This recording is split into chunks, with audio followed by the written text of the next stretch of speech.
하나님 아버지, 이 교회가 모든 사람들이 와서 뜨겁게 기도하는 그런 교회가 되게 하여 주시옵소서. 만민을 위하여 열려있는 교회 되게 하시며 여러 가지 문제들로 고통받고 신음하는 사람들이 나와서 아버지 하나님을 만나며 또 말씀을 받고 기뻐하며 평안히 돌아가는 그런 교회 되게 하여 주시옵소서. 모든 공간들이 더 쾌적해지고 또 예배 충분한 그러한 공간들로 바꿔지게 하여 주시옵소서. 이를 위하여 수고하는 많은 분들과 함께 하사 그들에게 지혜를 주시고 또 명철을 허락하사 여러 가지 어려움들이 잘 해결되게 하여 주시옵소서. 이 시간 하나님 말씀 저희가 사모합니다. 주의 말씀 듣기를 원합나이다. 저희가 주의 말씀 마음에 받아 새기며 마음을 품고 나가기 원하오니 주여 도와주시옵소서. 예수 그리스도로 기도했습니다. 아멘. 하나님 말씀 로마서 3장 21절부터 오늘 28절까지만 같이 읽겠습니다. 3장 21절부터 28절까지를 저와 여러분이 같이 읽겠습니다.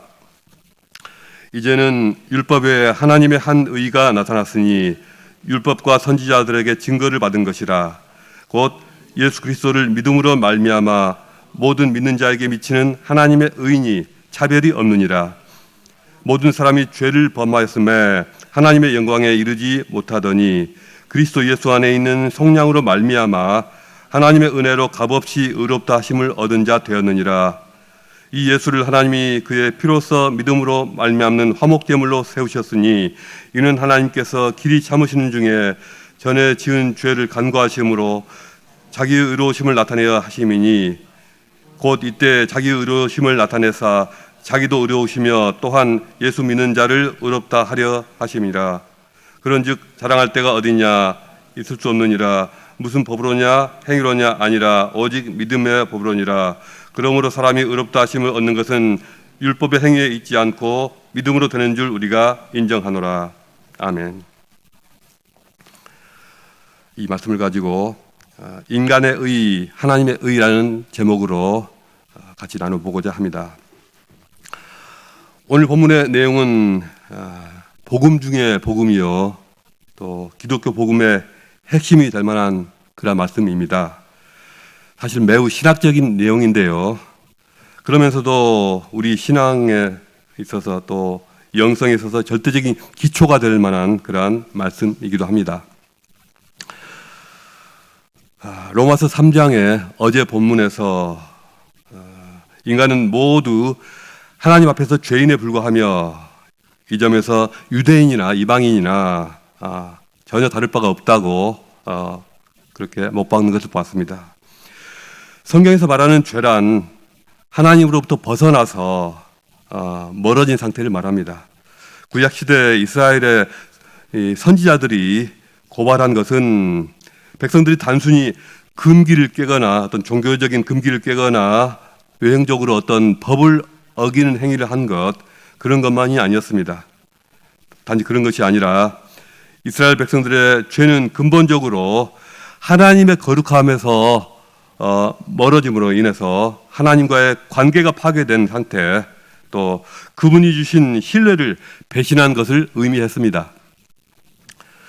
죄는 개인의 영혼을 총체적으로 오염시키기 때문에 인간의 마음, 곧 내면의 지, 정, 의가 질적으로 왜곡되고 변화됩니다.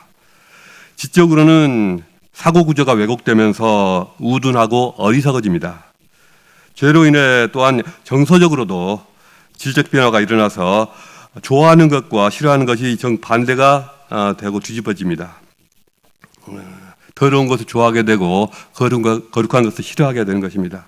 그리고 의지적으로는 하나님의 뜻에 거스리고 불순종하여 끝까지 대적하려고 합니다.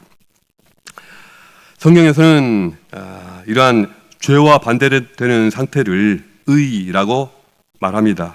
의란 곧 하나님 앞에 흠이 없고 떳떳한 상태, 하나님을 지향하는 상태, 다시 말해서 하나님과 친밀하고 올바른 관계를 맺는 것을 말합니다. 그런데 성경에서 말하는 이러한 의는 일상의 인간관계 속에서 경험하는 인간의 의, 인간들의 의와는 많이 다릅니다. 제가 젊은 시절 강원도 최전방에서 군복무를 했습니다. 그 시절에는 낮에는 훈련이나 온갖 작업으로 너무도 고단했고요. 또 밤에는 야간에는 자다가 일어나서 총을 들고 경계 근무를 서야 했습니다. 중사 계급장을 달고 이 갈매기 2개 중사 계급장을 달고 저희 소대 선임하사로 일하는 분이 있었는데요. 그분은 부대 내 여느 간부들보다 성실하고 모든 일을 흠잡을 데 없이 정말 최선을 다하는 그런 분이었습니다. 이 군대 문화라는 거 아시지 않습니까? 요령도 부리고 또 잔머리 굴리면서 힘든 일은 요령껏 다른 사람한테 이렇게 떠넘기는 그런 게 이렇게 일상인데 그 양반은 전혀 그런 게 없었습니다. 그렇다고 해서 사병들한테 함부로 대하는 것도 아니어서 쫄병들한테도 인간적으로 대우했습니다. 당연히 존경을 받고 인기도 있었습니다. 왜 그렇게 그분이 열심히 하시는지 궁금했는데 제가 물어봤던 것 같습니다. 알고 보니 누구한테도 흠 잡히고 싶지 않아서, 책 잡히고 싶지 않아서 그렇다는 것이었습니다. 나름대로 자신의 의의 기준에 부합하게 행동하고 있는 것입니다. 그런데 어느 날 우리 소대에서 이 소대장과 병사들 사이에 심각한 갈등이 생겼습니다. 아직 경험이 부족한 소대장이 병사들에게 막말을 하다가 홧김에 그냥 욕을 하고 막말을 하다가 병사들이 그것에 반발하면서 이 소대 전체가 들고 일어나서 소대장에게 반항하고 속된 말로 개긴다고 하죠. 개긴다. 즉 단체로 소대장한테 반항하는 것입니다. 한 일주일 정도 정말 분위기가 살벌했습니다. 이럴 때는 소대장과 병사들의 가교 역할을 해야 될 사람이 누굽니까? 바로 그 선임하사. 선임하사가 어떻게 행동하느냐가 매우 중요한데요. 선임하사가 적극적으로 나서서 이쪽 저쪽 다니면서 중재시키고 화해시키고 가라앉혀야 될 게 맞지 않습니까? 근데도 그 선임하사는 모른 척하고 있는 거예요. 외면하고 있는 거예요. 생각 바뀌었습니다. 저분은 또 왜 저럴까 싶었는데 그러더니 그분과 소대장하고 이렇게 대화할 기회가 생겼습니다. 그 선임하사는 소대장한테 그동안 마음속에 차곡차곡 쌓아왔던 개인적인 불만을 한꺼번에 터뜨리는 것입니다. 당신이 나한테 이렇게 하지 않느냐, 내가 그때 얼마나 서운했는지 아느냐, 막 이런 불만들을 막 털어놓는 거예요. 저는 정말 놀랐습니다. 저렇게 아무 말 없이 자기 일만 열심히 하던 분이 속으로는 저렇게 많은 불만을 이렇게 막 꼭꼭 쌓아두고 있었구나. 그렇게 성실하게 생활하면서도 저분 마음속에는 평안이 없었구나 라는 것이죠. 인간의 의라는 것이 근본적으로는 한계가 있구나. 인간의 의는 물론 좋은 측면이 많죠. 그렇지만 가까이 있는 사람끼리도 서로 비교하게 되고 서로 탓을 하게 되고 서로 불화를 하게 만들고 공동체를 이렇게 세우기도 하지만은 또 공동체를 깨뜨리기도 한다는 것을 저는 이미 그때 깨달았습니다. 그런데 성경은 이러한 인간의 의와는 전혀 다른 하나님의 한 의가 나타났다고 선포합니다. 3장 21절은 율법 외에 하나님의 한 의가 나타났다라고 하였고 또 앞에 1장 17절에서는 복음에는 하나님의 의가 나타났다라고 말합니다. 구약시대 율법에서 드러난 의와는 또 다른 하나님의 의가 신약의 복음을 통해서 나타났다는 것입니다. 이 복음이란 예수 그리스도를 믿는 모든 자들에게 죄를 면하게 해주시겠다는 것입니다.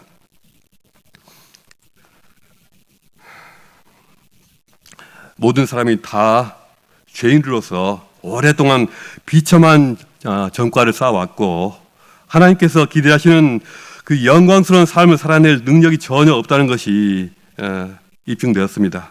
그래서 하나님께서 친히 우리를 위해 일해 주셨습니다. 순전히 은혜로 그분은 우리를 위해 우리가 그분 앞에 바로 서도록, 온전히 서도록 해 주셨습니다. 바로 예수 그리스도를 통해 그 일을 하셨습니다. 하나님은 세상의 제단 위에 예수님을 희생제물로 삼으셔서 세상으로 하여금 죄를 면하게 해 주셨습니다. 그분을 신뢰하고 그가 하신 일을 믿을 때 우리는 죄를 면하게 됩니다. 그리하여 예수 그리스도 안에서 하나님의 의로우심도 나타나며 또한 예수 믿는 모든 자들도 의로운 자들로 서게 됩니다. 이런 하나님의 의가 만천하에 드러나게 된 것은 물론 예수 그리스도의 복음을 통해서지만 사실은 일찍이 구약 시대에 이미 예고되고 증거를 받은 것입니다. 율법과 선지자들, 다시 말해서 모세 오경과 선지서들에 이미 충분히 나타나 있습니다. 그러므로 구약 시대에는 율법으로 구원받고 신약 시대에는 믿음으로 구원받는다. 다시 말해서 구약 시대와 신약 시대의 구원 방식은 다르다. 이렇게 주장하는 것은 정확한 말이 아닙니다.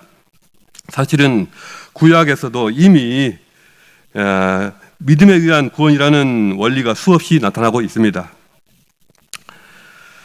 아브라함의 믿음에 관한 창세기 강조도 그렇고요. 또 레위기의 희생제사 역시 마찬가지입니다. 피를 흘리고 죽어가는 것은 짐승들이었지만 그 짐승들이 우리의 모든 죄를 다 지고 가는구나 라고 믿음으로 받아들이는 것이 이스라엘 백성들의 몫이었습니다. 선지자 이사야는 백성들의 모든 죄를 대신 지고 제사 중에 목이 따이고 피를 흘리며 죽어가는 어린 양을 보면서 장차 그리스도께서 이 땅에 오셔서 그처럼 당하실 일을 예견하였습니다. 그가 찔림은 우리의 허물을 인하며 그가 상함은 우리의 죄악을 인함이라. 그가 징계를 받음으로 우리가 평화를 누리고 그가 채찍을 받음으로 우리가 나음을 입었도다. 우리는 다 양 같아서 그릇 행하여 각기 제 길로 갔거늘 여호와께서는 우리 무리의 죄악을 그에게 담당시키셨도다. 그리스도는 이렇게 우리의 죄를 지심으로 대신 지심으로 죄인이 되었고 우리는 그의 의를 짊어짐으로 의롭게 되었습니다. 우리의 죄가 그분에게로 돌아갔고 그러므로 그리스도는 고난과 천대와 멸시를 받고 심판을 받았습니다. 그리고 그의 온전한 의가 우리에게 돌아와서 우리가 의롭다함을 받을 수 있도록 우리가 의롭다함 여김을 받게 되도록 그런 영적 근거가 생긴 것입니다. 우리의 행위와 관계없이 그리스도의 십자가의 공로가 우리에게 임하여 우리에게 의로움이 되었습니다. 그러므로 우리가 하나님 앞에 설 자격을 얻는 것은 하나님께서 이미 다 이루신 것을 마음으로 받아들이고 신뢰하고 의탁함으로 되는 것입니다. 왜냐하면 이것이 하나님의 신실하신 약속이며 하나님께서 연약한 인간들을 위해 정하신 방법이며 효력이 보증되어 있는 하나님의 능력이기 때문입니다. 이 때문에 사람들은 오히려 그리스도 복음을 어색해하기도 합니다. 예수 믿고 복음을 받아들였는데 나는 여전히 그대로이고 달라지는 것이 없지 않는가 그렇게 보여서입니다. 나는 여전히 아직도 죄에 걸려 넘어지고 쉽게 유혹에 굴복하는데 뭐가 달라졌느냐 그렇게 생각하는 것입니다. 그러나 아직 내 안에 죄가 끈질기게 남아있다고 해서 하나님이 하시는 일을 의심할 필요는 없습니다. 왜냐하면 우리를 의롭다 하시는 하나님의 의는 처음부터 우리 안에 있었던 것이 아니라 밖에서부터 오는 것이기 때문입니다. 그래서 외부에서 개입해 들어오는 하나님의 의는 나의 생각, 나의 경험, 나의 습관과는 상충되기 마련입니다. 복음을 믿음으로 우리는 지금까지 경험해 오던 세계 바깥으로, 세계 밖으로 전혀 딴 세상으로 발을 내딛는 것입니다. 한 번도 가보지 않은 생소한 길로 한 발짝 한 발짝 내디뎌야 합니다. 지금까지 생각하고 경험해 온 것과는 상반되는 새로운 경험을 하기 위해서는 믿음의 길을 어려워도 중단하지 말고 계속해서 나아가야 합니다. 지속적이고 확신 있게 발걸음을 내디뎌야 합니다. 그럴 때 생각지도 못했던 놀라운 자유, 기쁨, 인도, 평안의 느낌이 우리 경험 속으로 들어올 것입니다. 예수 그리스도를 통해 주시는 하나님의 의로 인하여 우리는 하나님과의 의로운 관계로 들어가게 됩니다. 의란 너무도 인격적인 것입니다. 이 의란 인격적이어서 서로 간에 깊은 신뢰를 바탕으로만 작동합니다. 절대로 기계적인 것이 아닙니다. 의란 무엇이냐? 그것은 인격과 인격 사이에, 이 인격과 저 인격 사이에 신뢰를 바탕으로 하여 서로 간에 그 의무를 다 해내는 것입니다. 이게 무슨 말이냐? 예를 들어 남자와 여자가 혼인관계로 하나가 되었습니다. 혼인으로 인하여 온전한 연합을 이루려면 남편은 남편으로서의 모든 의무를 다해야 되고 아내는 아내로서의 자신의 역할을 소홀히 하면 안 됩니다.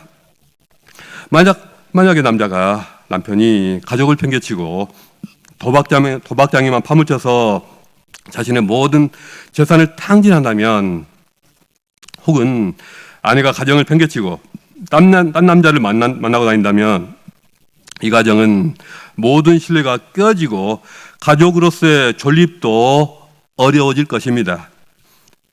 부모와 자식 간에도 각자의 의무와 역할이 있습니다.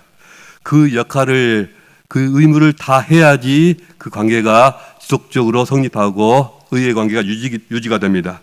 그 역할을 저버리면, 자신의 의무를 다하지 않으면 신뢰가 사라지게 되고, 무슨 아빠가 저래? 내 아빠 맞아? 이런 것이죠. 또 가정이 깨어질 공산이 큽니다. 하나님과 우리의 관계도 이와 똑같습니다.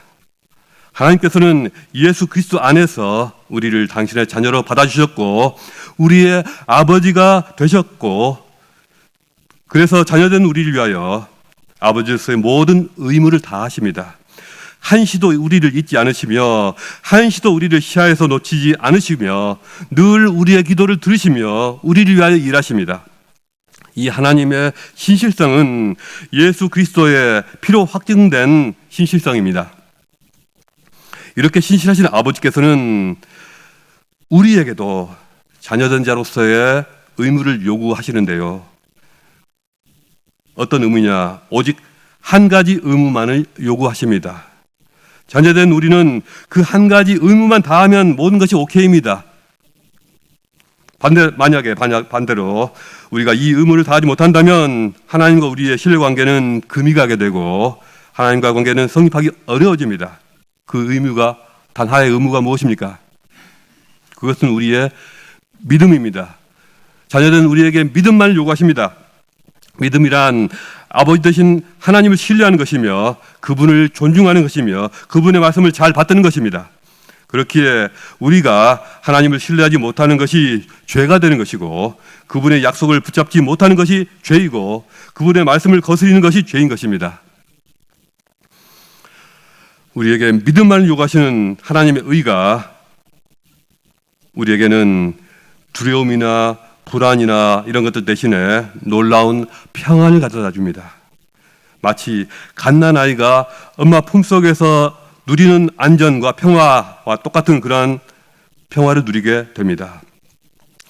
인간의 어떤 다른 의를 가질지라도 그 자리에 진정한 안전과 평안은 없을 것입니다. 오직 예수 그리스도 안에 있는 하나님의 의로 인해서 우리는 그것을 얻게 됩니다.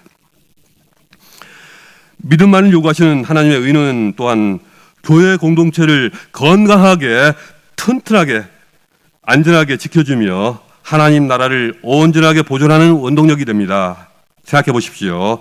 만약 교회 공동체가 작동하는 원리가 바로 하나님의 의가 아니라 인간의 의라면, 인간의 의에 의해서 교회 공동체가 작동된다면 무슨 일이 벌어질까요? 진정한 평안이 있을까요? 서로가 서로를 얼마만큼 용납해 줄 수 있을까요? 어떤 사람은 한없이 올라가고 어떤 사람은 눈치 보면서 살지 않겠습니까? 진정한 안식이란 교회에 있을까요? 아닐 것입니다. 우리에게 믿음만을 요구하시니 우리 교회 공동체는 모두가 평안을 누릴 수 있고 화목한 가족 공동체로 세워질 수 있습니다. 더 수고하시는 분들도 있는데요. 더 수고하시는 분들은 그분들대로 하나님의 은혜도 일하면서 성도들을 섬길 수 있으니 감사하고, 또 덜 수고하는 분들은 그분들대로 약간 미안한 감은 있지만 일하지 않아도 아무 문제 없이 용납되고 똑같이 대우받으니, 또 사랑받으니 감사하지 않습니까?